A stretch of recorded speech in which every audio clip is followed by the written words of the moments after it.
NAACP award-winning writer-producer John Donley, inducted into the Arkansas Black Hall of Fame, John Donley Productions presents, in association with Media Vision, Celebrate Juneteenth with Ideas for Solutions. So I was looking for a time before slavery and black became married, before racism became established, but when slavery was the most common experience of most people. Native Americans were in and out of all those areas.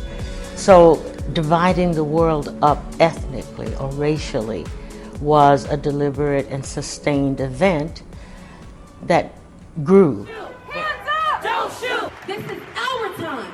My name is Chelsea Miller. I am one of the co-founders of Freedom March NYC. Hi, I'm Naomi Dari, and I'm one of the co-founders of Freedom March NYC. Every day, Black lives in this country, we fight for our freedom! It struck me really deeply. America, if we're one family, if we truly are e pluribus unum. We've taken many steps forward. That doesn't mean there's not still work to be done. But what I can do is continue to ask questions and bring the folks along who I know can tell the story better than me. I'm grateful that people listen. Yeah.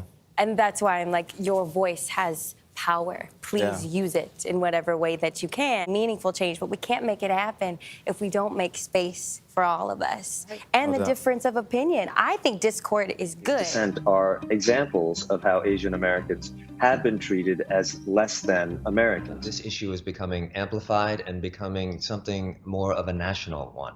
We're so tired of having to say, we are American. This is, we should be beyond that at this point. We reached out to African American community organizers as well. You know, in our first Clubhouse conversation, we had Van Jones and W. Kamau Bell because we value their input as well, because I think we're all in this together. We might look different on the outside, but on the inside, we feel the same. We want the same things. And together, I believe that we can change the way that Native Americans are viewed in massive media. We can make a conscious choice to reshape the way that we imagine Indian country. Because underneath our skin, whether we're white, black, brown, underneath our skin, we all bleed red blood. We are all connected. We are wanting people to understand. We want them to know that the enslaved were still enslaved for 2.5 years after they've been freed. So, what exactly is Juneteenth? Every year on June 19th, people come together to celebrate the end of slavery in the United States. And you thought I was talking about the Emancipation Proclamation. No, this holiday is known as Juneteenth. On June 19, 1865, Union soldiers led by Major General Gordon Granger arrived at Galveston, Texas, with the news that the war had ended and the enslaved were now free. By the way, the Emancipation Proclamation was in 1863. This was very late. Now, the term Juneteenth is a combination of June and 19th. I do what I can when I can while I can for my people. While the clouds roll back and the stars fill the night, that's why I'm gonna stand up, take my people with me. Together we are going to a brand new home, far across the river. Can you hear freedom calling me to answer? Gonna keep on keeping on. I can feel it in my bones.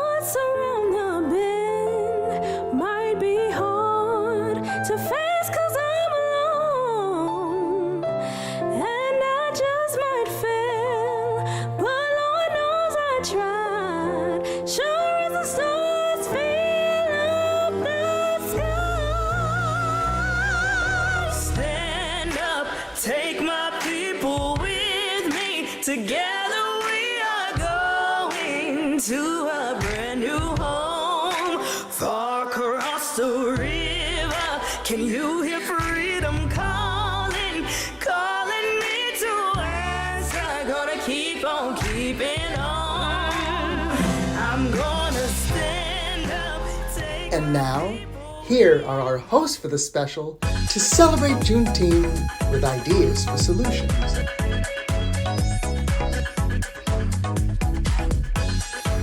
And is there a role that you haven't played yet that you want to play?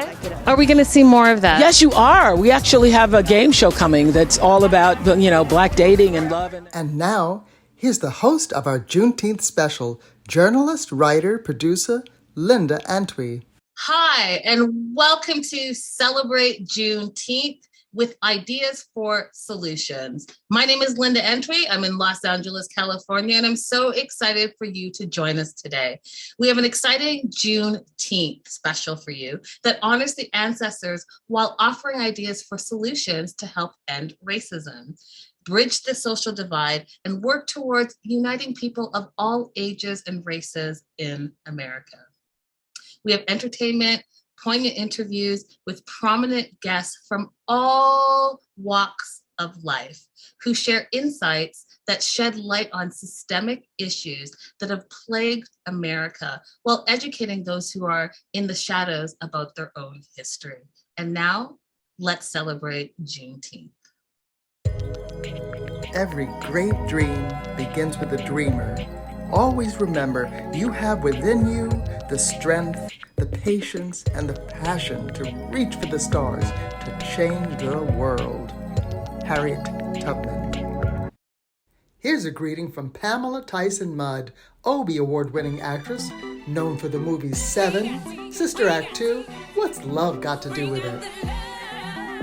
And her husband, executive chef Sayon Mudd. Hi, we're the Tyson Mudds, and we are so very blessed to be surrounded by family, community, and love.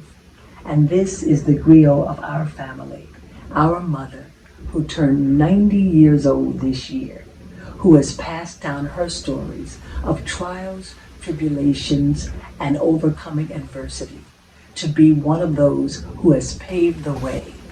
Happy Juneteenth. I am still grappling with the fact that I have entered the historical record. The past couple of weeks have been insane. That's literally the word that just keeps popping up in my head. I wanted to hold myself to a high standard that everything that I wrote, it had to be worthy of a feature. We are always held to such high standards that even basic things such as our hair, or makeup, or clothes have a political importance. Even thinking back to the civil rights movement, what it meant to march in your Sunday best. So I kind of like to walk forward in that tradition and also redefine it. I like to imagine a type of grace and elegance and regality that actually speaks to the African diaspora. From the movie Menace to Society and the award-winning film STEM, author, actress, writer, and producer IRENE WILEY Sands. Hi, my name is IRENE WILEY Sands, and I am the author of The Dunes, an inspirational faith-based book for personal growth. I am the creator of Live More, Carry Less, an immersive faith center online journey that helps you to release the fears and any limited thinking, blocking you from living the God-inspired vision for your life. And I am also a political blogger that bridges history, public policy, and culture with faith. I want to wish everybody a happy Juneteenth. Juneteenth resonates with me because it reminds me of what the great Fannie Lou Hamer said. No one is free until everyone is free. And even today, until there's equity and justice in criminal justice, until there's equity in education and access to healthy, sustainable food in urban communities, access to affordable housing, a path to home ownership, humane and equitable treatment in healthcare, opportunities and funding for small business owners, and opportunities and ownership. No one is free until everyone is free. But as we continue to take a stand for equality in our country, we must also hold ourselves accountable in our own communities, because we are our brother's keeper. And if we understand truly that no one is free until everyone is free, we will recycle Black dollars by supporting Black businesses, urban gardens, Black farmers, and Black artists like painters and sculptors and the like. We support Black-owned tech companies and teach our children how to invest their money so they're able to leave a financial legacy for their children. And if you don't know about investments, okay, it's a good time to go to the library or get on Google and learn with your children, because economic freedom is paramount to our growth as a people. We vote. Yeah, I said it, vote. It is time out for the my vote doesn't matter mentality. Folks don't spend hundreds of millions of dollars to suppress something that doesn't matter. Let your voice be heard. Vote in your local elections. They affect your immediate community and your children's education. You want criminal justice reform? Then vote in your local election and have a say who the district attorney is. They have sole discretionary power to decide who gets prosecuted or not. So make sure that the person who is making that decision is someone who truly respects Black lives and the humanity of all people. This Juneteenth, do your part to set us free, because no one is free until everyone is free. Happy Juneteenth.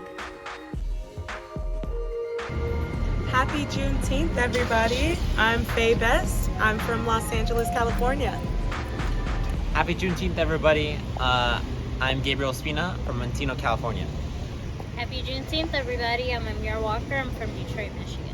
How are race relationships right now, in your opinion, in the United States? Who would like to answer that question? Is it divided, together, or what do you think? Not the best. Pretty divided. Divided? Yeah. Why do you think it's divided? History is repeating itself, unfortunately. We're not learning from the things of the past. We're kind of going backwards in some ways. Mm-hmm. Yeah. It's a fear. What about you? It's a fear of, others. We tend to sit next to the person that is familiar to us instead of sitting next to someone that's different from us. So I think it stems from even as a child. Yeah, there's no integration when we're like young kids. A lot of people are separated communities from the start. And I think it's just because for some people it's like their culture.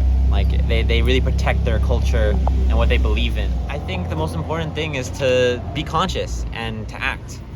Don't be passive. Like if you see something happen, speak up. I think the most important thing is to act more than just to say words. Because some people could say like, oh yeah, I support my brethren or whatever.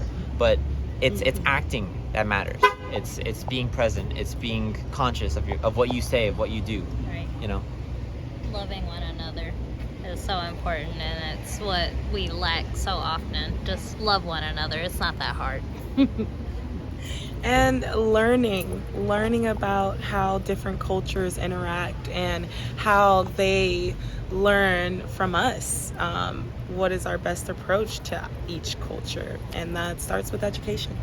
So get your education, kids. Coming from a place of understanding instead of automatically assuming aggressive or negative energy, we should assume positivity. I think it's acknowledging it. Some people have like a fear and they don't even realize it. They just act out of hate and out of rage. They don't even realize they're scared. Communication, talking out our differences. Hi everybody, I'm Tina Tara. I'm a singer-songwriter from Austria. I've been living in Europe for most of my life, but I've moved to the United States 2 years ago. The day of Juneteenth is extremely important. It is really important that we remember that we are all one, that we are all the same person, that we need to respect each other, and that superficial standards, superficial things are not important. Me personally, I live every day in that way. I respect people the way I want to be respected, and I treat people the way I want to be treated. And I expect that from people the same way that I expect it from myself. Juneteenth is a great occasion for us to remember that and to keep it in our hearts, to remember that judgment is in our brain and that it is something we have control over, that we can always make a decision and we can always make a difference by the way we think and the way we act. So I hope you all have a wonderful Juneteenth celebration. I hope you can always also find something in your heart that you can change to make us all come together and unite more. And I hope you have a wonderful day. Still light the fire on a rainy night. Still like it better when you hold me tight. Everybody said we should never part. No,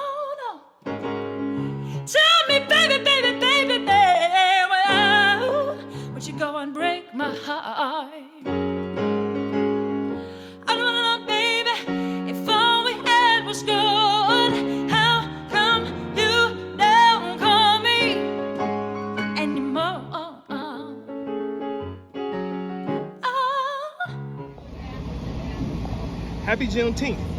My name is Comey Perrette, and I am a reparationist, a community organizer, and a campaign manager. Race today in America is broken. The race relationship is broken due to the legacy of slavery and the broken promises of the federal government to correct the mistake they made by enslaving my ancestors. Juneteenth is a celebration of the last day that our ancestors found out that they had been freed by the Emancipation Proclamation. One of the solutions for racism in America is for Black Americans, or freedmen as I like to call them, to become more politically and civically engaged in our communities, build better relationships with each other, with our elected leaders and appointed leaders in our governments, so that we can exercise our rights and get the things that the justice we deserve from this country. It is my pleasure to introduce to you J.W. Pesante, New York born and bred, CFO of Media Vision, a Columbia College and Columbia School of Engineering grad, a UVA law grad, member of the Black Panthers, CEO of New Medium Records, and CEO of Pesante Antwi. Like, what is it that you don't do? There's a trend. I love Black people. That's right. And I love doing millions of things, and they always have great ideas, and I want to say no so badly, and it's so hard because Black folk come up with some ingenious stuff, and you just kind of, you just kind of want to do it. Yeah, so. Yeah, absolutely. Well, thank you so much for joining us today. Oh, I know what I don't do. What do you not do? I can't do a slam dunk. And we'll give you a slide on that one. Growing up near Rutgers, no, that was painful. Well, JW, what does Juneteenth mean to you? Juneteenth is the representation of what we've had to overcome over many centuries of nonsense, since 1492. Juneteenth is something that we here understand in the United States as being the period from January 1863 to June of 1865, when Black people were free and they didn't know it, okay? And white people trying to make money on us continue to oppress us. But do we know that Juneteenth happened all over the world? It happened in Puerto Rico, it happened in Dominican Republic, it happened in Haiti, it happened in Colombia, in Panama. Juneteenth happened wherever there were slaves, and Europeans were pretty prolific slavers. So there were many countries, like in Colombia, the government in Bogota issues a proclamation liberating slaves. In Cartagena, where most slaves lived, they didn't find out for almost a year and a half later. Wow. Same thing in Puerto Rico. Puerto Rico is a small island. The government in San Juan frees the slaves, but the people in Ponce and Añasco and other slave places, they don't find out until months and sometimes years later. So Juneteenth, for me, is a year-round, should be, and we're going to make it that on Media Vision, a year-round representation of what can happen if you're falling down on the job and not getting good news, and if the oppressor and the colonizer is keeping news from you, something that he's very talented at doing. And we have to make sure that we pay attention to the news and we pay attention to the facts. So do you think that Juneteenth is a day where we should all celebrate Juneteenth? Absolutely. We are all celebrating the liberation of Black people. I mean, Lincoln freed the slaves in January of 1863, and he was dead before it finally actually happened. Mm-hmm.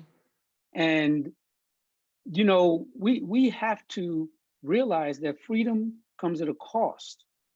Lincoln was assassinated because of this. So many people, Medgar Evers and Huey Newton and Fred Hampton, Mark Clark, Malcolm, King, so many people have been assassinated and killed on the path to trying to bring us freedom. Yeah. And Juneteenth represents what we have to do to get it. And sometimes it's years in the making, but we have to learn to be patient and fight every day in every way to make it happen. I'm for truth, no matter who tells it. I'm for justice, no matter who it's for or against. Malcolm X.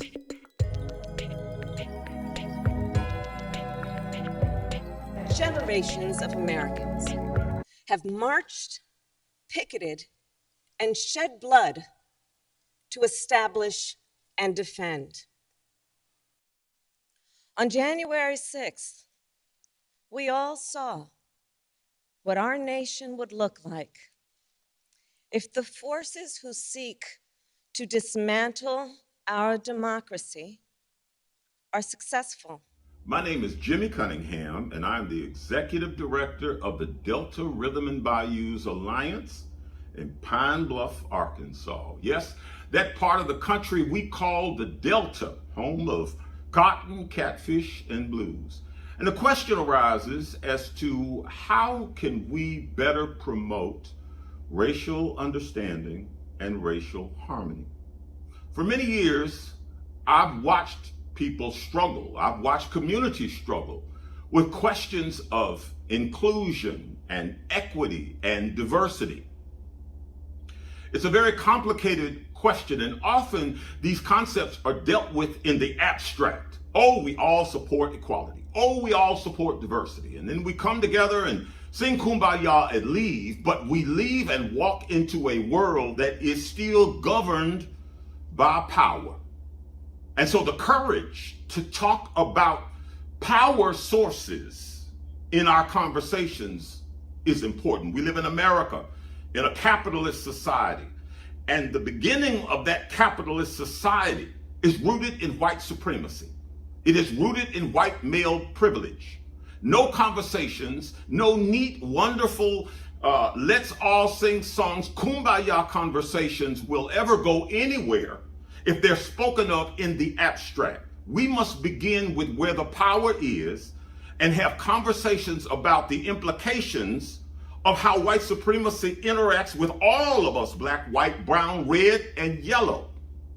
And then once we begin to establish some parameters and understanding for how those dynamics play into us, then we can begin to talk about other issues that are directly related to issues like prejudice, which will show up in the black community, in the white community, in the brown community. We can talk about intersectionality and how it relates to us in terms of class, in terms of gender, in terms of sex and culture. But in America, these conversations have to be had in the context of the power structures that were built. And those power structures were built around white supremacy. And no conversation about racial understanding and I have a dream and oh, we're going to the mountaintop to be one will occur effectively unless we have the courage to confront the demons of slavery and white privilege that have created the foundations of this nation. Land of the free, land of the brave, land of the racism, land of the slave. Protect and serve shouldn't come with no shame. But in America, a cop can put a black man in his grave. And then life goes on. When you ain't got no voice, ain't no right from wrong. 400 years in this system getting beat up. And if you proud for your country, speak up. So much for Black Hope. That last line was for the white folks. Yeah. I'm tired of playing victim. Daily battles with myself, my kind, and the system. LA born, but my roots from the South. My mindset shouldn't be. Figure it out. I came from nothing. I don't know about wealth, and my mental is traumatized, so understand my health. Hands up, and I'm taking a knee. Watching the news every day like, damn, they talking to me. Older people never thought they would see, cause they've been trying to hold us down from what we destined to be. And I feel it. Now the world do. Systematically oppressed, maybe the world knew. Maybe this was all a dream, the one we never got. Rest in peace to Dr. Martin Luther King. We deserve a win, and this is for the lives of the brown skin. And R.I.P. to George Floyd, you know your death felt that void, and everybody with a heart made noise for you. That's the First Amendment. The Constitution ain't changed, man, it's been consistent. Humanity, it don't matter. The politicians just clarify that you know we even existed. That's a scary thought, but that's reality. America's great tragedy. So a minimum past the HR 40, respect equality and don't punish us with brutality. Yeah.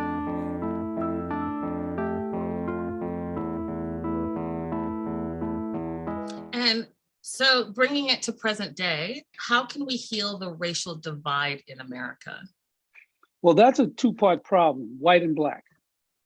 The racists and the target of their racism. We can have very little influence on the racists because really, they're not ever going to listen to us. It's not in their best interest. You don't think that we can change the minds and hearts of a racist? Yes, we can. Okay. And the way we do it is by changing ourselves. As long as we participate in the narrative that we are somehow inferior, then the racists have no reason to stop being racist.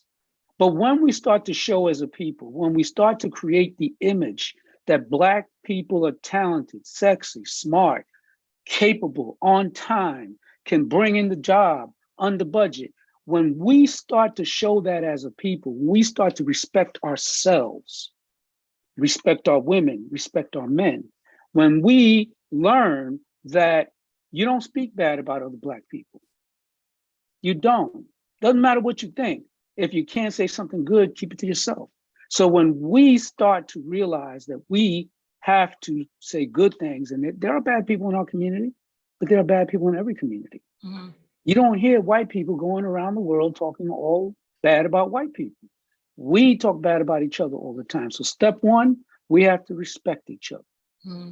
We have to uplift the successful people in our community.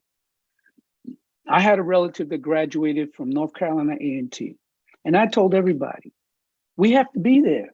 She's getting a degree in chemistry. That is just awesome. Mm-hmm. And we have to be there. And I pushed everybody in my family to show up. We have to support our young graduates. We have to support our children in kindergarten. We have to say that Black child is going to grow up to be a successful person that's going to make a difference in this world. Yes. Not all the other things that we say about each other. We have to retire certain words, like the B word when we're talking about women, and the N word when we're talking about Black people in general. We have to retire those words. Yeah. Jesse Jackson said this years ago. We're coming a time when our women will no longer be called girls and our men will no longer be called boys. We're not going to accept that anymore. We have to realize that's not an N, that's a Black man. That's not a B, that's a Black woman. Hi, happy Juneteenth Day, everybody. I am Loretta Ray Weaver, and I'm so happy to be here to celebrate this national holiday. You know, there are two things that we need in order to eradicate racism, and that's opportunity and equality. Opportunity in education, and also opportunity in employment. These things are very crucial because we have to be educated in order to gain a decent salary, right? And there goes equality. We need equality in tuition costs and we need equality in salary, right?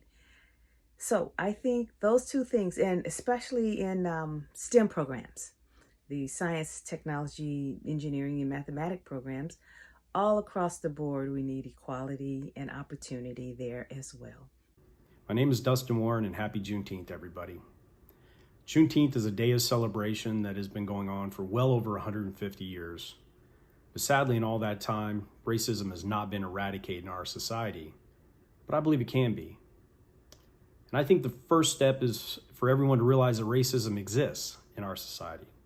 And I'm not talking about just interpersonally between you and me.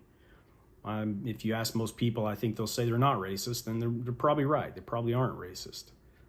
But what I'm talking about is systemic racism in our healthcare, legal, and educational systems.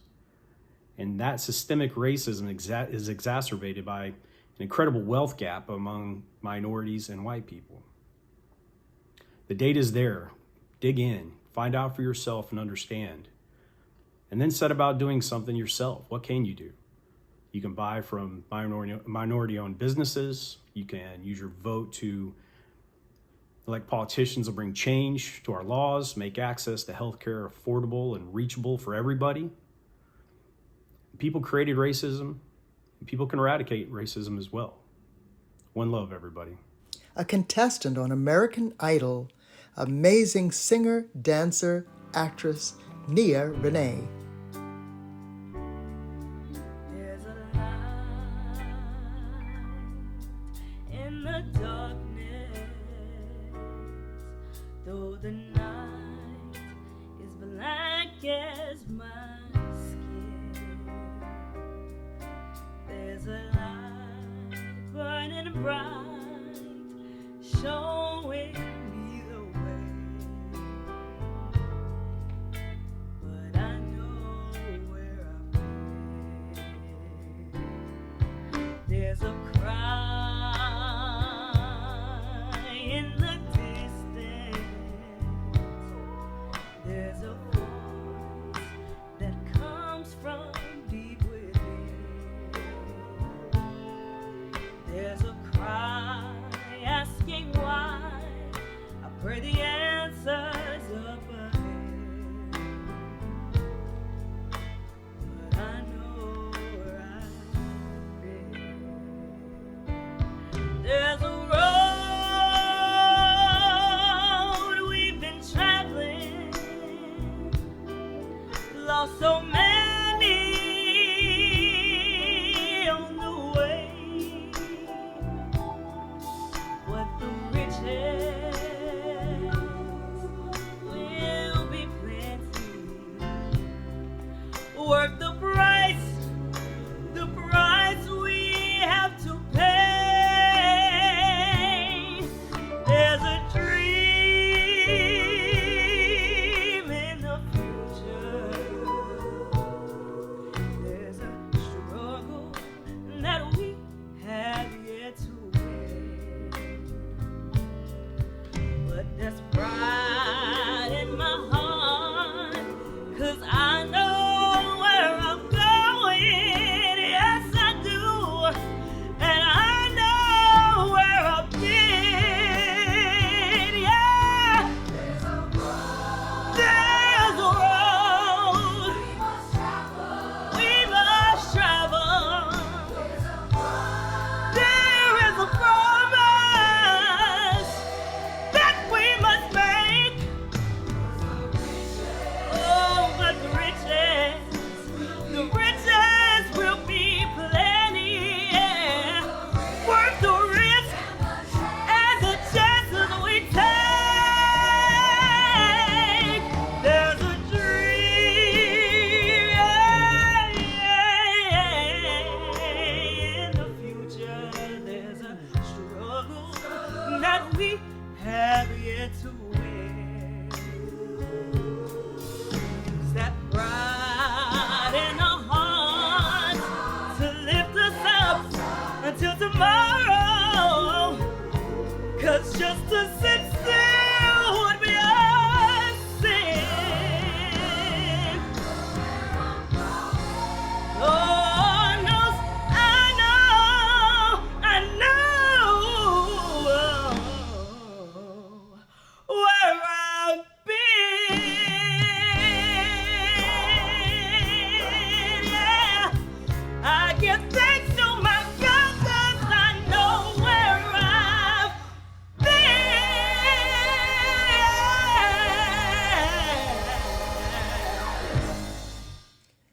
Art is about building a new foundation, not just laying something on top of what's already there. Prince.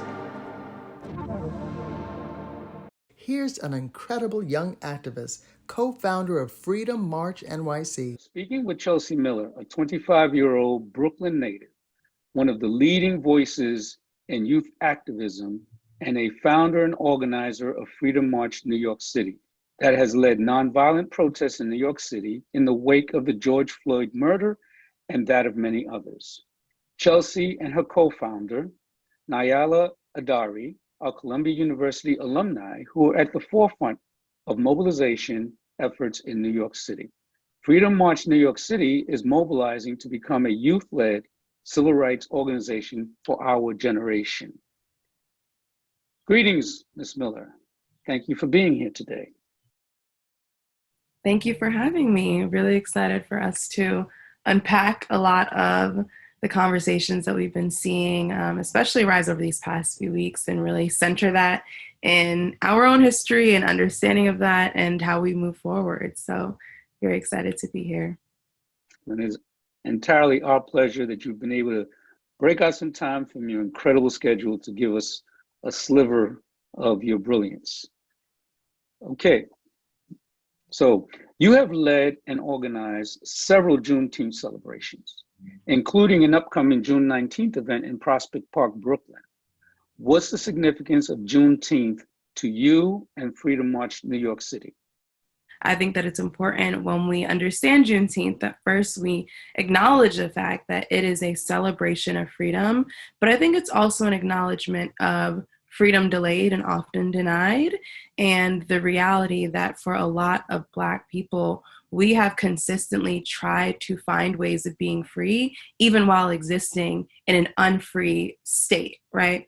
And so for us, when we celebrate Juneteenth, we do so honoring what that means, but we also push for more. We acknowledge the importance of resistance, we acknowledge the importance of rest, we acknowledge the importance of joy, and bringing all of that together for a lot of our celebrations that we do at this point. It's going to be the third one, and we bring everyone from performers and activists to elected officials together, and it's a really beautiful place for healing and also community. So really excited for us to be back this year to do that again in Prospect Park. What are your goals and objectives? What do you hope to achieve in the scope of time this month, this year, in the next 5 years? What is your plan and strategy to move the ball forward?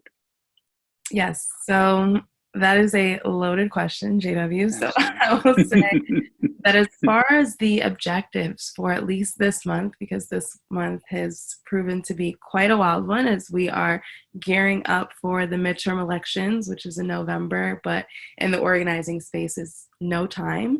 And so working on how do we make sure that we are galvanizing young people to show up to the polls?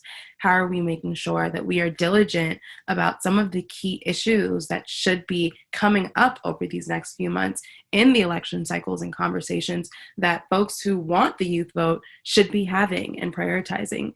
And then I would also say the piece on it as far as the long term is we came on the front lines May 31st, 2020. Like when everyone else was inside, we were outside, which is so funny because our first Juneteenth event, a lot of people don't know this, it was a protest.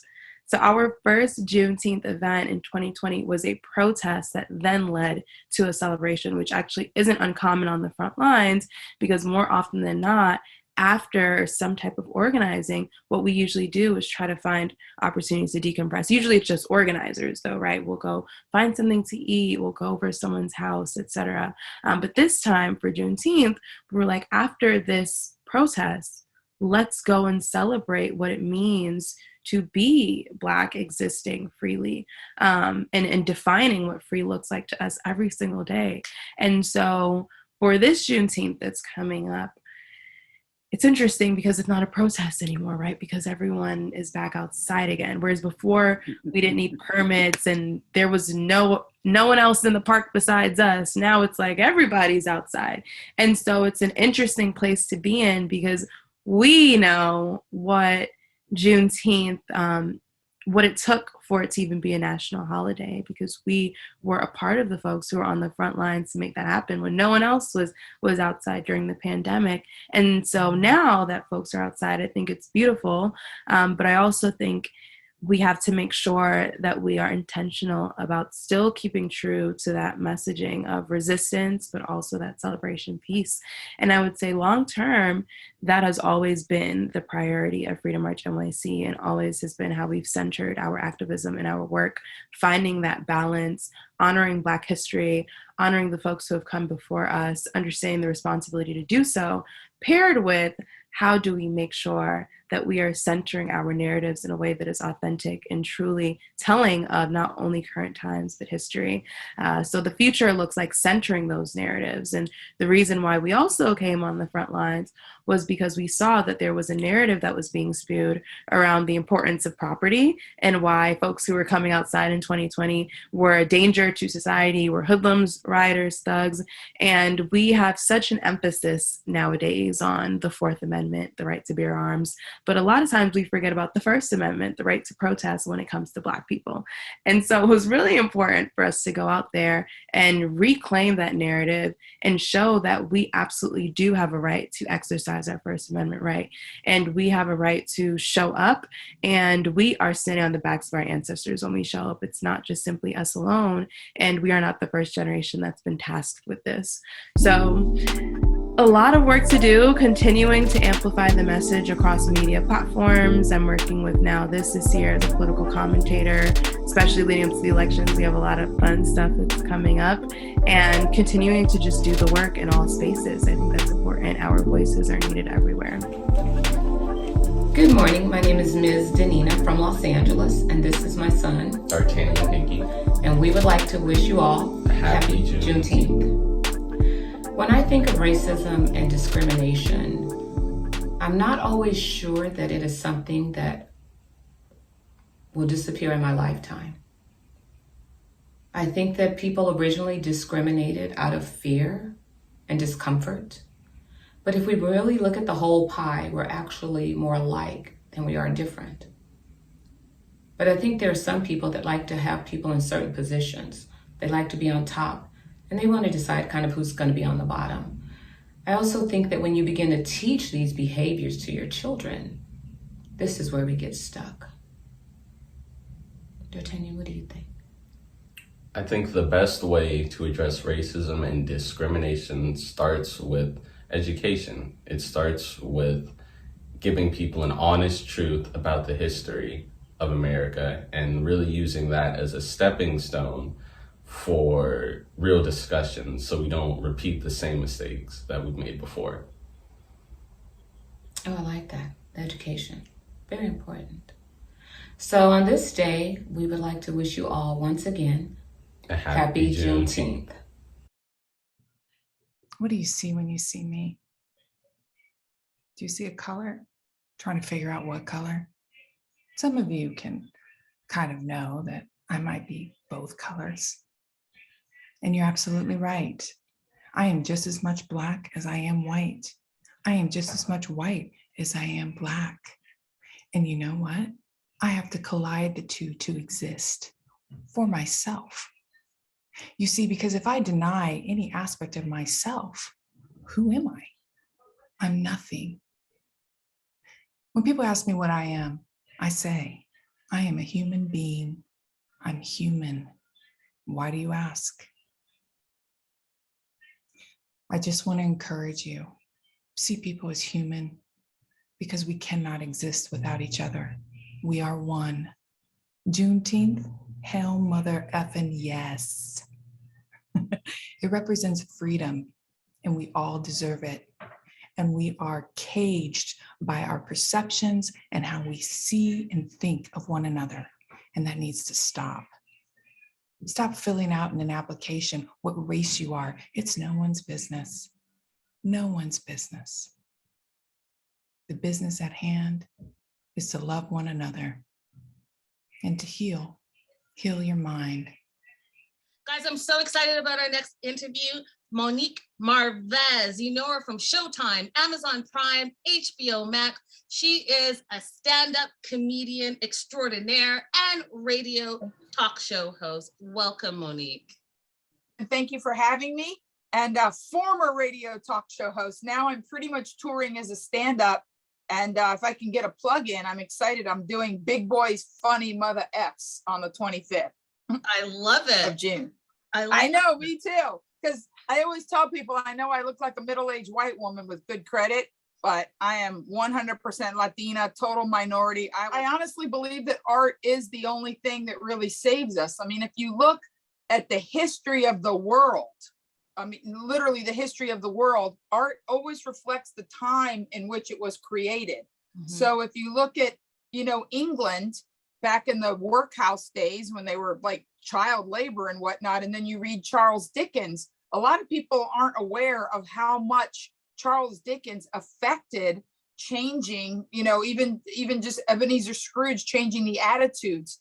And the thing I love about being a comedian is that I tell people that the right joke changes hearts and minds, because comedy gets into people without ever judging or confronting them. Like it just gets into people. Absolutely. Now, you being a Latina, do you think that there is any racial disparity in the treatment between white Cubans and Black Cubans? Yeah, of course. I mean, yes. And even within my own circle, there is sort of self-loathing racism. There's always, back in the day, not so much now, but back in the day, there was always sort of an idea that, the lighter skinned person or the person with the smoother hair. I think that the kids have got it. And meaning the younger kids don't see the way other generations do. So we have to sort of do the narrative backwards. And when I say that, I mean, look to your children to see how they react. Because the dirty little secret is a lot of Latinos are very racist. Growing up in Miami, I know that Dominicans are not treated the same as other Latinos. They're just like, those are Black Latinos, or. So Monique, what do you think we can do to shift the attitudes faster? Teach your children how to act outside of the country of your home. Yeah. And my father was always extremely,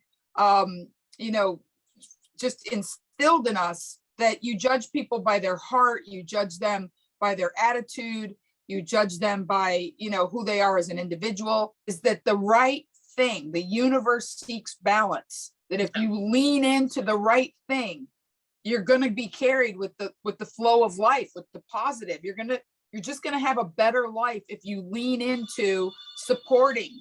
Thank you so much for your time. I appreciate it. Have an amazing It was my pleasure. Absolutely. Happy Juneteenth 2022. Hi, I'm IRENE Wiley, here in New York City with the statue of the great man Frederick Douglass, who asked the question in 1852, what does July 4th mean to the slaves? And we're still asking the same question to the descendants of slaves in 2022. There are many solutions we can start working towards for unity, but the first thing we must do is know your history. Know your history. It has been maligned, it has been hidden and twisted. Know it, research, find out for yourself. Now, another thing we could do is get to know people of all different races, Black, white, Asian, Hispanic, Native American. Get to know each other, invite each other to dinner, read about it, do research, find out about each other. Go to your children's schools and make sure your children interact with kids of all races. The more we can do individually, the more we do collectively to celebrate our differences and get things moving towards a world that works best for everyone. Happy Juneteenth 2022. Happy Juneteenth, everybody. I'm Joseph Williams from Los Angeles, California, and I'm an inventor of a carbon capturing emissions filter system that captures soot and emissions from tailpipes on all combustible engines. That we need to stop fearing one another. If we stop fearing one another and start going at another different way, then it can help. Director, producer extraordinaire, Pamela J. Richardson.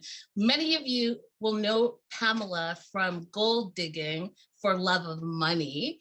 That actually had some time at the Cannes Film Festival and just got re-released this month on Tubi TV. You might also know her for Tal Jones, A Black Oil Legacy, a TV miniseries commissioned by one of our other guests, Dr. Bernard Moore, whose family was able to keep oil royalties over the past 100 years. Pamela, welcome. Hi, nice to meet you. Pleasure to be here. Absolutely. I'm very excited to talk to you. And I just wanted to jump right into it. And being an accomplished writer, director, and producer, what gives you the energy and motivation to push forward? Well, for one thing, I'm the type of person that once I start something, I really want to try to finish. And I feel like there's room for everyone. And I always want to be an example of perseverance, because I know a lot of people. I went to USC Film School, and even some of the people that I went to school with found other careers. And I totally understand that, because this business can be really tough. It's a long journey, and the rewards are great when you see something that you created appreciated by an audience. And that leads me right into the next question. It was a perfect segue, Pamela. How are you able to have sustainability and longevity in the industry when it's historically an industry that has been hard to break through for many Black people? Well, I think it's because a lot of times I end up working with the same people who know my work will hire me again. You know, relationships are the cornerstone of this business. It takes a village, so you have to keep your village strong. And what are your thoughts on how art and entertainment can help heal the racial divide in America? Well, for one thing, a lot of the history we know is through film, through entertainment, through plays, through television. You know, media and entertainment is also books. So we need media in order to get any kind of message out. Over the past few years, we've also seen a lot of movement with diversity in the industry. Do you think that that's going to be a trend that continues to move forward?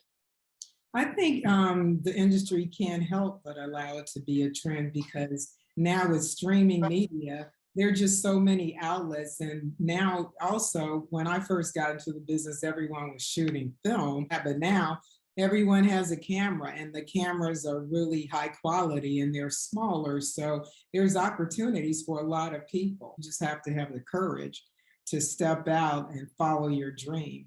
I love that. Now, you've been quoted as saying, "The truth of American history can no longer be dismissed or ignored. It must be told honestly." How does that apply to Juneteenth and its hidden history?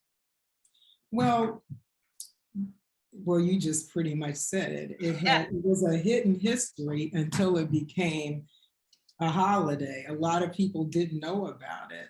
You know, they might have heard Juneteenth, but they didn't really associate the history at all. So we're moving forward because we're making it known. What has been your biggest challenge in telling authentic stories about the African-American experience and as a content creator? Well, as a content creator, I see myself as honestly just making the content that's available to me. And I think just being Black is what represents me. Not because I'm just making stories just for Black people, because we enjoy everything. It's because the Black experience is the white experience. It's a universal experience. And I think that we shouldn't have to limit ourselves to only showing Black people, because we live in a metropolitan world with all sorts of people. I absolutely agree with you. And I think that we can all learn from each other. I think that that's what diversity is about, right? Diversity is, I'm seeing and living this light through this lens, and you're seeing it through your lens. But guess what? We can learn from both of each other's lenses, because we both bring in a very unique perspective. Our stories should be stories that everyone can relate to, and that people can learn from as well. I appreciate your time so very much, Pamela. It's been my honor to just chat with you a little bit. Well, thank you. Absolutely. And happy Juneteenth. Happy Juneteenth. My name is Patricia Washington, and I am a healthcare worker. Happy Juneteenth to everyone. I realize that today is also Father's Day. My father instilled in us good work ethics, and that an honest day's work is an honest day pay. I'm not a politician, but I do know that prayer should not have been taken out of the school.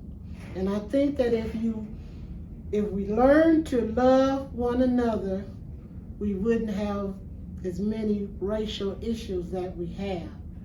Take a good look back to our ancestors and remember We were raised with love, and love conquers all. Be kind to one another. Thank you. Hello everybody, happy Juneteenth Day. My name is Quinn Deverio, and I'm gonna be singing a song called Hallelujah to try and bring the world more closer together.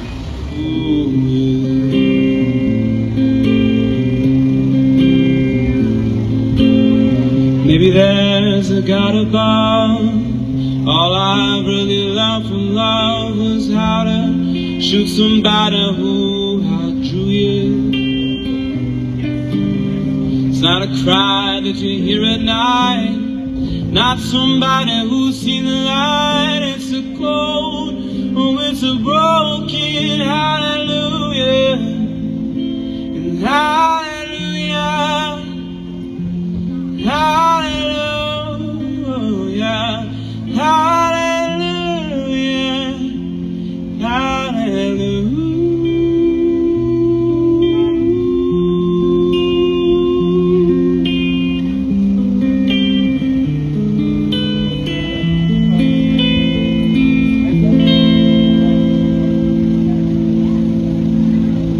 Thank you, everyone. Happy Juneteenth Day. My name is Rosemary Shulman, and I'm really here to tell you what I believe is the right thing to do on our national holiday of Juneteenth. It is important that we gather our feelings about what is going on in this country and what one of the solutions could be, which I believe, and it's very clear, that we have compassion for each other, that we look at our similarities and not at our differences. If we start doing that, we'll see how much we have in common and how we can work together to help what's going on, which I find today very upsetting, not only for myself, but for my grandchildren and my children. So please, on this national holiday, let's all bind together and look more at what we have in common. Hey you! Yeah you! Are you celebrating Juneteenth too? Yeah! It's Freedom Day and we celebrate! We celebrate! Yeah you! Are you celebrating Juneteenth too? Yeah! Let's celebrate together. Let's celebrate together. Let's celebrate together. Happy Juneteenth! Happy Juneteenth, everybody! Happy Juneteenth! Hello, everyone. I'm Renee, and we are here right now talking about the national holiday, Juneteenth. Right now, I am with Tanya James. Can you please tell us just a little bit about yourself? Yeah, my name is Tanya James. I was born in Dayton, Ohio, raised there for 30 years and been here for 15 down south. So I'm a Black Lives Matter, people say activist. I call myself more of a revolutionary. I fight for Black liberation. I fight against white supremacy with everything in me. And that's me. That's my full-time job, 366, 24/8. Okay. Well, can you tell me why Juneteenth is important to you? Juneteenth is important to me because it's always been a celebration for me. I was fortunate enough to be adopted by a Black family, and we've always celebrated it's what they say is when the slaves were set free. So we'll just leave it at that because I'm hip to modern day slavery. So, but it's very important to me, but it's even more important now that it's it's recognized as a national holiday because it gives me hope.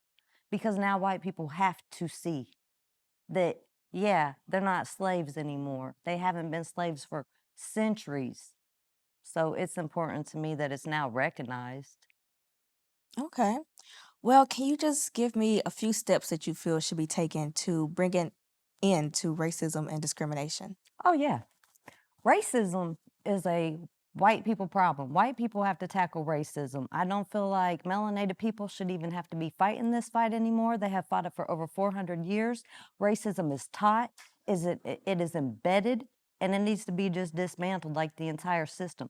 Black people do need to vote because their votes matter, because we have to vote it out, because we got to hit it from the inside out, from the top to the bottom to the top. As a white woman, it is my place to make racist white people very uncomfortable, and that's what I do. So it's me to approach white people with their racism problems because it was taught to them, it was embedded in them, it's instilled in them. And you got to break that cycle. We got to break that curse. And that's what I do real well. I make white people uncomfortable because that's what it takes. Until they are affected, they're going to remain comfortable. And when they're comfortable, they're silent. And silence is the worst violence. So that's my take on it. Okay. Well, thank you so much for coming today and for giving your opinion and for just explaining how Juneteenth has affected you and just how much you love it.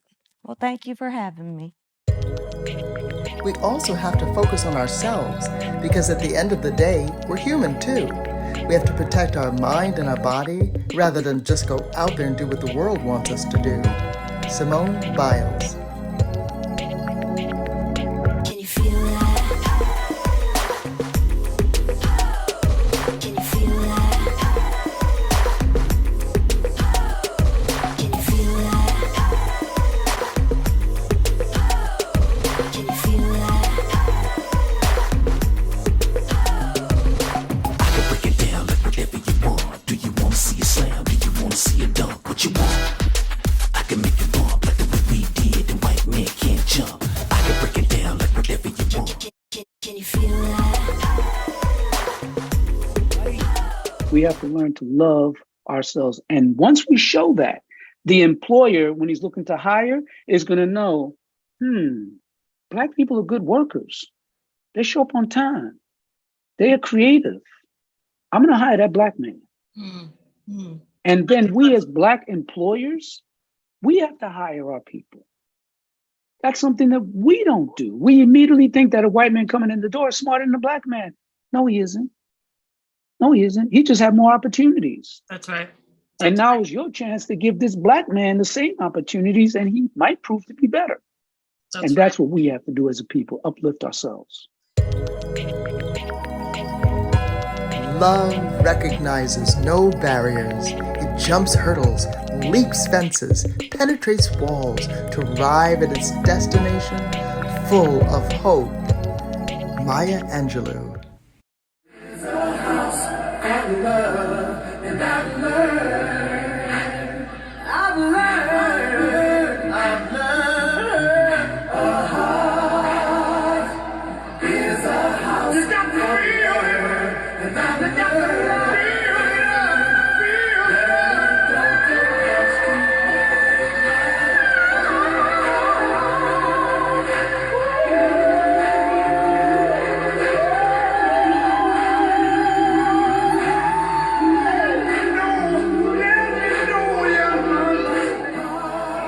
Here are some Juneteenth words of wisdom and inspiration from actor, director, and producer Harry Lennox.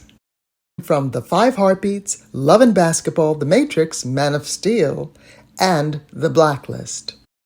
You know, I can't even have a conversation with my mother when your show is on. Oh, okay. Everything is Blacklist. I'm like, Mom, you know I recorded it for you. Yeah, but no.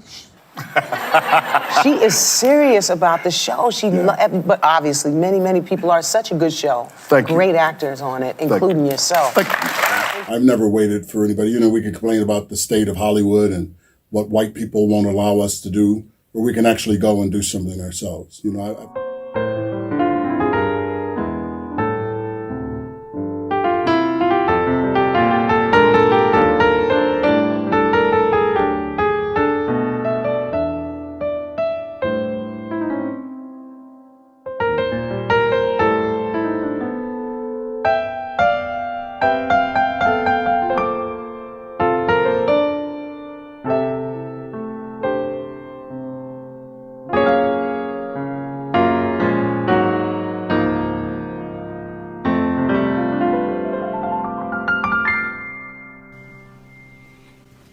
That's Waltz for Debbie by the great Bill Evans. That's a shout out to the great piano player, singer, entertainer, architect of rock and roll, to the great Little Richard. Send it out to my good friend Johnny Edwards and my friend Leon, who played him in the movie about Little Richard. So God bless everybody. Stay safe, stay healthy, and we'll see you soon. The world opened up for us. We were young and enthusiastic. It was a brand new world with students from completely different economic backgrounds. People who had cars and second homes and summer vacations. I had grown up watching people struggling to make the rent with hustlers and street gangs and the neighborhood wino. And for me, it was quite an effort to get all the way down from the South Side up to Northwestern University to Evanston on public transportation. And the theater took hold of me. And they have a dream. It's up to us to inspire that dream, to invest in it, to support and guide them. And if we do, their dreams can also come true. Harry's commitment to the next generation is more than just words. He funded over a dozen students to go and see the Alvin Ailey Dance Theater. And Harry's further commitment to the Black community and to all people is an entertainment complex on the south side of Chicago. A Hollywood actor who's never forgotten home. WGN's Zine Richards has his story. But it's actually been a long time with a lot of brains on this thing, a lot of people's hearts and minds. It might be hard to see Chicago native acclaimed actor Harry Lennox's vision right now in these very early stages. But this building at 4343 South Cottage Grove is blooming into this. The Lillian Marcy Center, named after Lennox's mother Lillian and his mentor Marcella Gilly, is a domino project of sorts, expected to spark a ripple effect of art and opportunity throughout the South Side. And so we have a holistic approach to culture, which we think will benefit not just the South Side of Chicago and the children who will be able to aspire for something they can see in their own neighborhoods, where they won't have to leave to get world-class entertainment that they invented. But so this will be an inspiration and an aspirational reality, which we hope will rival anything in the world. This is going to be the main stage.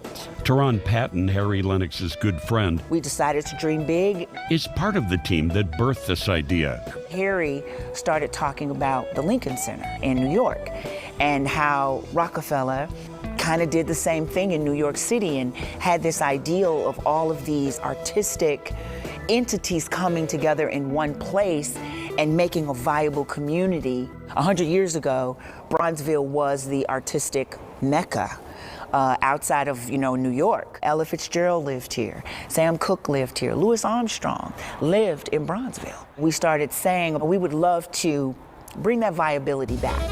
And we will do that. This is not for any kind of self-aggrandizement. This is purely for the benefit of the community, and we think of the whole wide world. A world that starts with the kids of Bronzeville and gives them a chance to see their own big dreams come true. The power of the imagination there's nothing like it in the known universe. By dreaming and being able to put that into a form, then there's nothing impossible. We cannot seek achievement for ourselves and forget about progress and prosperity for our community. Our ambitions must be broad enough to include the aspirations and needs of others, for their sakes and for our own. Cesar Chavez. Is that why it was important for you to facilitate this Juneteenth special? Absolutely. John Donley came to us with this idea. And I immediately said, that's insane. It's like, we got 20 days of that much. And then Day and I sat down and said, we can't do it, but we can't not do it. We must do this. And so we started thinking about all the angles for getting it done. Social media and everything that we had to do, because now is the time. So we have a moment in time and we have to seize it. And so we have to do this show. Because we cannot allow another Black man in this country to get gunned down by police without us being ready to put up a fight. Yeah. And we can't take the risk that Donald Trump is going to get reelected in 2024. We have to get Raphael Warnock elected in Georgia. We have to win. As co-founder of the Black Security Council and president of BALSA at UVA, what advice would you give young Black people that want to get involved in their communities to help stop racism and encourage diversity? In the case of the Black Security Council, we were in the middle of New York City on 135th Street and Convent Avenue, just 10 blocks down from Columbia. And so we had a world around us, and we would interact with other schools. We would interact with other Black and Latino organizations around New York. I myself was a member of a variety of Puerto Rican organizations, the Puerto Rican Student Union, the Young Lords Party. It was easy for us. It was a community. UVA is a little more isolated, and that's probably where the question can be better answered, because many of our brilliant people are going to go away to schools, and they're going to be in an isolated environment, Auburn, Alabama, whatever. And so what I say to them is seek out your people. Seek out Black men and Black women who are there. Create associations and relationships. Create organizations. Things that, it could be a social organization, it could be whatever. But then help each other study, help each other learn. Let's break the party mentality. You don't have to go to a party every single week. You could go once a month, or maybe cut them out altogether. And instead of going to the party, do the extra hour of studying, because you're going to school so you can be the future of Black America. You can be the future of America. That's why you're going to school. You're not going to school to prove how many parties you can attend and how well you can party and how well you can dance, unless, of course, you're studying theater, in which, of course, you shouldn't be at a party. You should be in the studio dancing and practicing your craft. Kobe Bryant would work out. People say Kobe Bryant, one of the greatest of all time. Yes, Kobe Bryant would work out 4 or 5 hours in the morning, 4 or 5 hours in the afternoon. And this was on game day. Kobe Bryant would dribble without a basketball, with a basketball. He would imagine in his head all the different ways that he could win. So when Kobe Bryant gets the ball with 10 seconds left on the clock and he nails it from the key, you say, oh, he's just talented. No, that brother worked 8 hours that day before the game. So he could not miss, because he practiced that shot so many times, he couldn't miss it. If you want to be great, you got to put in the time. And to put in that time, you need to have people around you who want to put in the time with you. So I started writing spec scripts and sending them in. And I got encouragement right away. They would write back. They said, keep writing, kids. You got talent, so keep writing. And that time I had a partner, Kurt Taylor. And then we got a call from Norman Lear's office.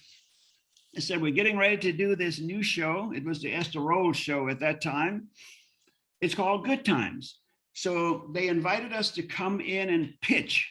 Pitch means to try to sell a story verbally. I think of it in terms of challenges. You know, I think of this, the beautiful synergy and the just really warm energy that I try to put into my work and what comes out of it. For example, A Wrinkle in Time, the fact that, you know, Norman Lear was the first person to option that work, and that it was really kind of championed for the first time to become anything other than the book through his company. You know, an artist and an executive and a visionary who I hold in such high esteem. Don't we all? That it came back to me all these decades later. You know, that when you think about us being different gender, race, you know, 50 years between us, that there's still, yeah, that's all. This kind of psychographic around, you know, a way of thinking that in which we can all be unified, where different kinds of people can think about art and kind of come out on a similar side. And so that's a lot of what I've tried to do, whether it was through my first pursuit of journalism, through about a decade where I owned a PR firm and I represented a lot of properties here in town, or my transition into filmmaking. It's all about how can we use art as a centerpiece, as a trigger for conversation where we can find common ground. About race and really talking about, or we'd be talking about kids across the country in urban areas in certain locations everywhere who don't have an equal break simply because they are Black or Latino, you know, and otherwise deprived. I think about it as privilege. there's privilege that goes across every aspect of the life of a marginalized person, a person of color in this country, that people who are not of color don't have to deal with. And it affects education, it affects housing, it affects, economics, it affects, how I feel when I walk in a store. The privilege of being looked at twice or no one looks at all and you do your thing. There's, whether it's the new Jim Crow or whether it's Matthew Desmond's Evicted or just a bunch of books and scholarship that really talk about privilege as a center point, as a thing that we need to deconstruct and really examine for ourselves intimately about the ways that we benefit from privilege. I've wondered through the years, does television lead? As you read now and again, television is leading the culture. Television, then, or is television mirroring? Does it just mirror what's happening, or does it also mirror and lead, because these people who didn't know about this are now learning about this? And I guess it's both. Hello, everyone. I'm Renee, and today we're here talking about the national holiday, Juneteenth. I am currently with Crystal Daniels. Crystal, can you tell us a little bit about yourself? I am a sophomore at the University of Central Arkansas studying theater and film. Recently, I've been inducted into the National Society for Collegiate Scholars, which is an organization for high achieving first and second year college students. Okay. Well, Crystal, can you just tell everyone a little bit about what Juneteenth means to you? I think Juneteenth is an important holiday, and I'm happy that it has become a national holiday, but I'm not happy that I just now learned what Juneteenth is. I think that it should definitely be taught more in schools. A lot of things should be taught more in schools. I feel like there's a lot of missing gaps within our education system, and I hope that current and future students gain what we weren't able to gain growing up. Okay. Well, can you also answer for me how you feel that we can help reduce racism and discrimination? Ultimately, I think it starts with us. I've noticed that the older generation values tradition, and a lot of them can be a little stuck in their ways and have a harder time understanding different perspectives. I'm pretty sure a lot of us have some family members who have strong beliefs, but if we do our part in bringing them around, I think that'll have a huge impact on generations to come. And it's really important to focus on our own families starting out, because it's harder to listen to what a stranger has to say versus a loved one. Our generation of young people are more woke than our parents and grandparents. So it's our job to push them to open their minds and gain new outlooks. And if we all work together, then there definitely would be a huge impact in the future. Okay, well, thank you so much, Crystal, for answering these questions and for being here today to do this interview. Of course, thank you. Hi, my name is Peter Kenny. I am a mind-body therapist based out of Los Angeles, California, and I've been asked to give solutions to the human division, racism, sexism, all the isms. Let's just call it the human problem, the human condition. Humanity loves to make tribes, right? We love our sports teams, we love our hobbies, we love our cultures, our creed, our politics, and we all get into these little tribes. And it's tribes within tribes within tribes. And that's a beautiful thing. You're accepted, you're welcomed, people know you, you have a sense of self, of belonging. Belonging is key to human beings.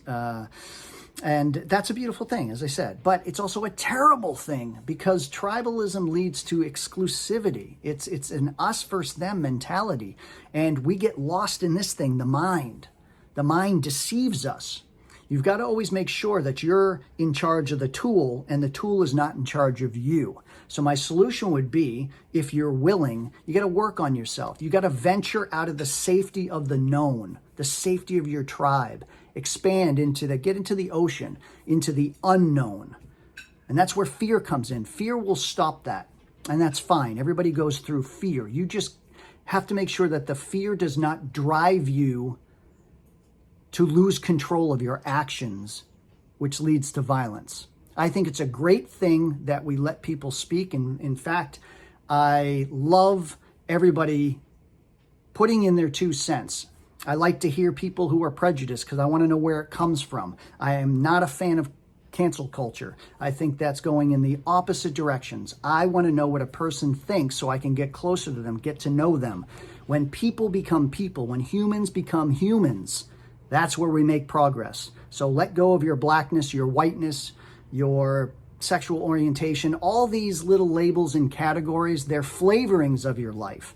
It's never what you are, it's how you are.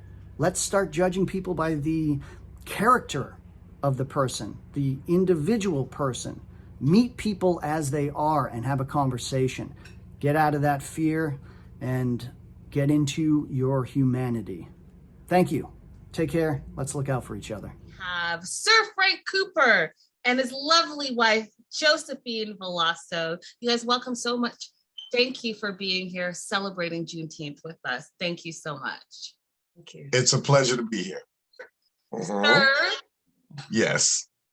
are you a knight? Yes, I was knighted by my father. Was born in Alabama. Black men got no respect. You went from the age of the time you were born until you were 35, according to the masses. You as a Black man was referred to as boy or hey you. After 35 on up until your old age, you was only referred to, if you were Black, as Uncle this and Uncle that. So my father said they'll respect you whether they want to or not. Your first name will be Sir. And they really didn't put it on my birth certificate until I was about 13 years old.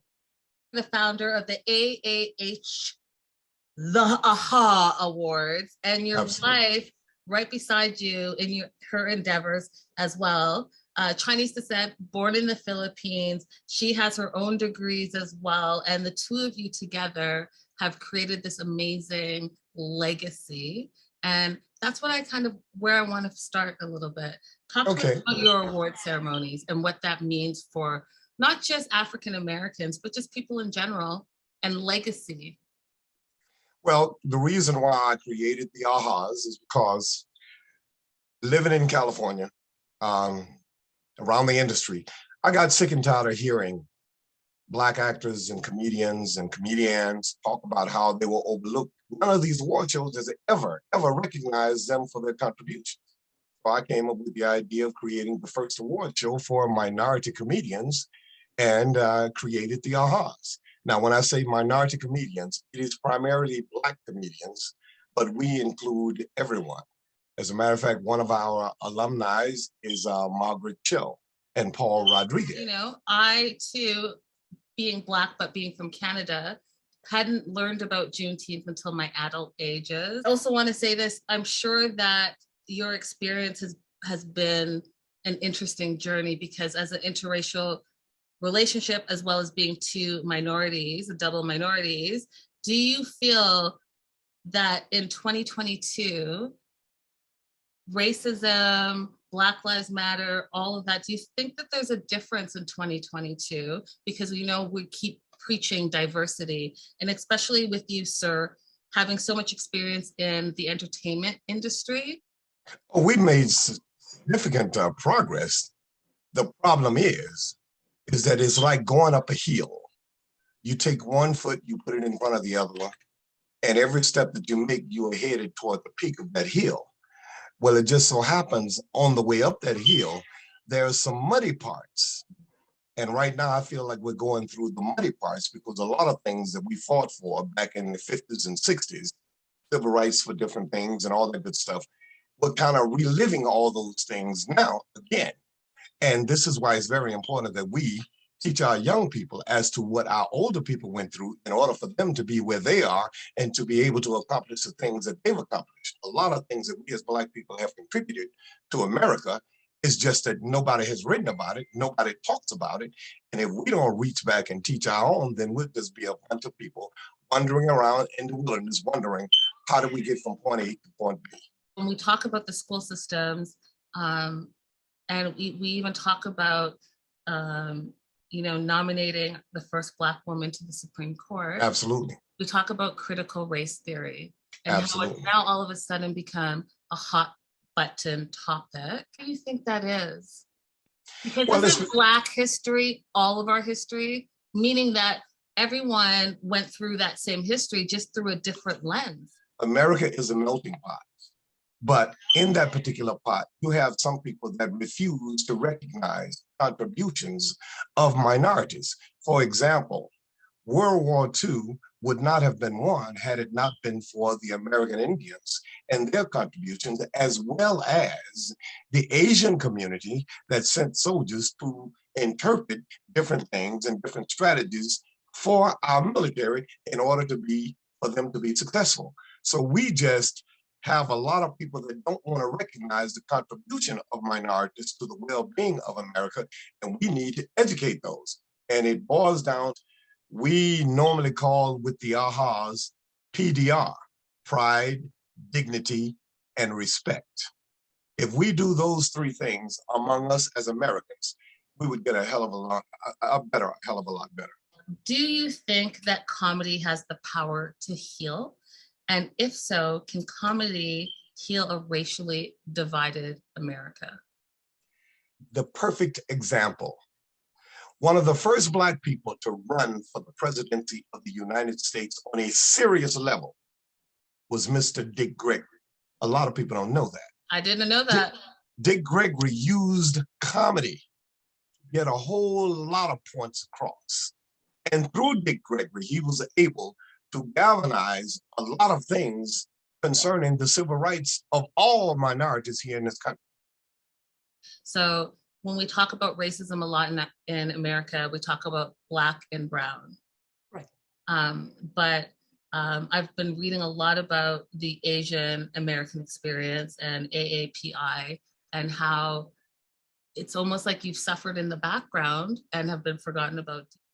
To be honest with you, I don't really have so much of that experience. But at the same time, I'm a rebel. So if you treat me bad, I know how to defend myself. I will speak up. So for me, it's more about, if you respect me, I will respect you. I have education. Let's talk like an adult. Don't insult me. Don't insult my intelligence. Just treat me with respect and we should be okay. First thing that we can do is communicate with each other among all races. Now, one of my biggest pet peeves when Joe and I first got together was, Joe was kind of passive. When Black people were marching for rights for this and rights for that throughout the years, you never hardly saw any Asians join those groups. But I always point out to her and other Asian people that you are benefiting from us being beat by the police, from us being bit by dogs back in the 50s and 60s, by us being hanged, because we are doing this for the benefit and the sake of all minorities. But we communicate with each other, we be totally honest with each other, and let's review each other's history so we can understand each other a lot better. The world would be a hell of a lot better. Thank you for being here. Happy Juneteenth. Willie Chambers, a member of the 1960s soul rock group, the Chambers Brothers, who had the hit single, "Time Has Come Today." How you doing, sir? Yes. By the age of 13, if I got this correctly, you were managing 35 acres of cotton. You were managing 25 acres of corn for like 3 years. Still recuperating from that. Wow, I believe that. So yes. My question to you now is, with such a physically demanding lifestyle, how did you keep your passion and your hope to pursue music? Well, a lot of God. God is amazing. Trusting in God, believing in God, and asking Him to help you. I needed help when I offered to do. My dad got real sick, and my brother got drafted into the Korean War, and there was nobody left to do the farm work. And that is absolutely amazing. So let me ask you this: the Chambers Brothers were pressured to stop playing gospel music in the clubs, right? Uh-huh. That's when you guys added the rock and you added the blues to your music to create your signature sound, right? Yes. So how was it singing backup for Bob Dylan, where you met your drummer? right? That was quite an experience. It was we were in the studio with Bob Dylan recording Highway 61 Revisited. You did plenty of TV shows such as Ed Sullivan Show, Johnny Carson, The Merv Griffin Show, Mike Douglas Show, Correct. Mother's Brothers Show, Yes. Bandstand, Yes. and Soul Train, just to name a few. So recently, the Chambers brothers were added to a feature film, award-winning documentary actually called Summer of Soul. Yes. How does that feel connecting to a new audience of kids from a different generation, different background of all racial backgrounds? It feels great. You that's like fertilizer to your crop, because every time there's a another generation comes up, they don't know your songs. They never, they were kids. And now you got a whole new audience. That the Chambers brothers were the first to say peace, love, and happiness. That's right. So what do you think Americans first to do this? The first to do this. Think Americans can do to ensure racial equality in this country today? Well, first, people of color has got to stop asking another person of another color to give you your freedom. There's not one man on this planet that can give you your freedom. You got to realize you have it within you, and you just got to realize that you can't be saying, give me this, give us our freedom. Why can't we? Let us. What are you doing? You're saying, okay, you are superior over me. Stop it. Tell your children they're great. Tell your children they can be whatever they want to be. So it's a mentality switch that has to happen first. Yes. My dad, the Klan came to lynch him twice, and he lived to be 102 years old. Oh, wow. He simply didn't go out on his knees. Let me say, I'm a little bit younger than you gentlemen, and I am inspired from your generation. It gives me inspiration and hope to teach my son. So God bless. In an interview with Rolling Stones magazine, you stated, "I chose that it was worth it to put my life in danger because this movement was far greater than me." How does that compare to the same decisions made by many warriors that died in this struggle for liberation, like Malcolm, King, Medgar Evers, and many others? What drives you in the face of clear and present danger to march on? I'm a student of history, and I always have been. And so I remember when I was younger and I would read about the life of MLK, I would read about the life of Malcolm X, and I would ask myself, what would I do if I was someone who was, living in the 60s in the civil rights movement? How would you go out? Would you go out onto that stage at the Audubon Ballroom on February 21st, 1965? Would you do that? Absolutely. Knowing that you're going to get killed? Yeah, absolutely. Because at the end of the day, it is the work, and the stories often write themselves, And so for me, I recognize that this work is exhausting, it is demanding, but I think we have also been able to learn from some of the mistakes of our predecessors that have come before us, creating movements that aren't sustainable, and not even just sustainable for the movement, but sustainable for ourselves. And I think that's why we push back so much. And I think that's why we are so intentional about how we spend our energy. And no, we are not here to be the labor mules of other movements to benefit off of. No, we are not here to simply be the microphones that help fund and enable, right, other movements that do not pour into our communities. We are here to do the work so that future generations don't have to. And so that looks like being very intentional. And so thanks for watching and joining us for the Celebrate Juneteenth with Ideas for Solutions. I hope you enjoyed celebrating with us, and that some of the conversations guests have shared with us were insightful, were heartfelt, from their hearts and souls, and it resonated with you to be the change you seek. in a deep and meaningful way. We each play a part in making this society better, a world that works for everyone. Have a safe and happy Juneteenth.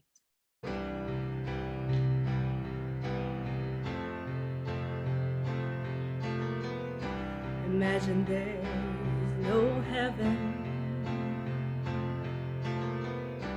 It's easy if you try. No hell below us. Above us only skies. Imagine all the people living for today. Imagine there's no country. It isn't hard to do. Nothing to kill or die for, and no religion too. Imagine all the people living life in peace. You may say I'm a dreamer, but I'm not the only one. I hope someday you'll join us, and the world will be as one. Imagine no possession. I wonder if you can. No greed or hunger. A brotherhood of man. Imagine all the people sharing all the world. You may say I'm a dreamer, but I'm not the only one. I hope someday you'll join us, and the world will live as one.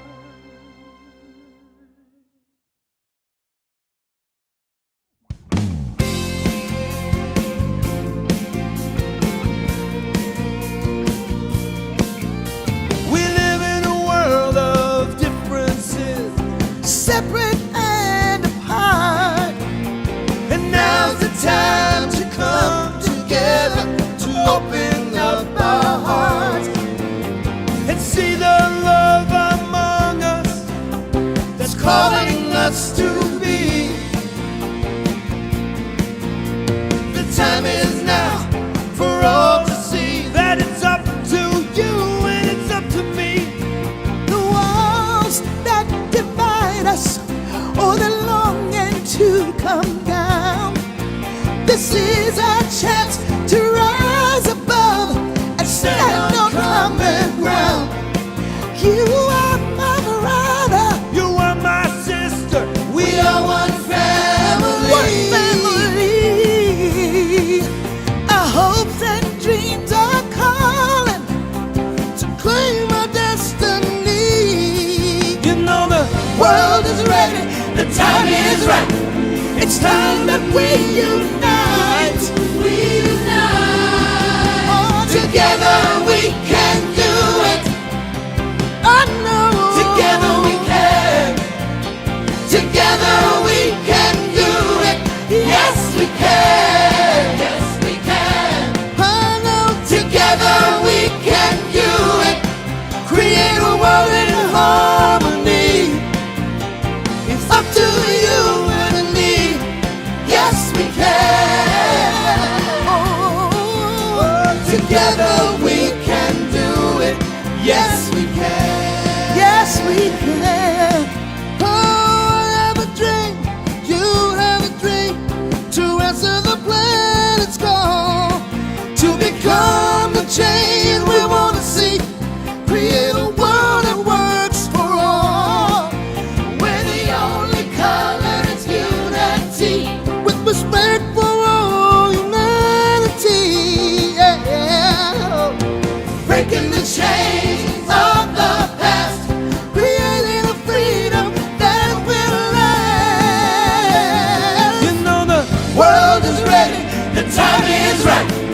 It's time that we unite.